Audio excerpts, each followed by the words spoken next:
السلام علیکم ورحمۃ اللہ وبرکاتہ۔ اسرائیل وہی لوگ ہیں کہ جنہوں نے سن 1943 میں فلسطینیوں سے پناہ مانگی۔ اب یہ انہیں اس کا بدلہ بموں کی صورت میں دے رہے ہیں، جنگ کی صورت میں دے رہے ہیں، انہیں ملک بدر کر رہے ہیں جنہوں نے اپنے ملک میں بسایا تھا۔ اور یہی نہیں، یہ ان کے ہاسپٹلس کو بھی ٹارگٹ کر رہے ہیں، بچوں کو بھی ٹارگٹ کر رہے ہیں، عورتوں کو بھی ٹارگٹ کر رہے ہیں۔ جو لوگ وہاں سے منتقل ہو رہے ہیں یہ ان کو بھی شوٹ آؤٹ کر رہے ہیں۔ یہ اس قدر غلیظ ہو گئے ہیں، گندے ہو گئے ہیں اپنی جنگ میں کہ یہ جنگ کرنے کے اصول بھی بھول گئے ہیں۔ انہیں اس طرح قتل عام کرنے کا یوں ساری دنیا اجازت نہیں دے سکتی تھی، اس لیے انہوں نے حماس کے حملے کا ڈرامہ رچایا اور یہ سند حاصل کر لی کہ اب وہ فلسطین پر آسانی سے بم گرا سکتے ہیں۔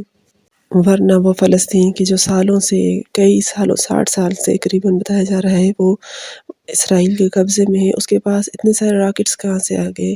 وہاں پر قابض جو فوجی ہیں انہوں نے یہ کیسے کرنے دے دیا؟ تو یہ سب ایک ڈرامہ تھا فلسطین پر قبضہ کرنے کے لیے۔ دعا ہے اللہ تعالیٰ فلسطینیوں کی مدد فرمائیں۔ اس کے ساتھ اجازت چاہوں گی۔ السلام علیکم ورحمۃ اللہ وبرکاتہ۔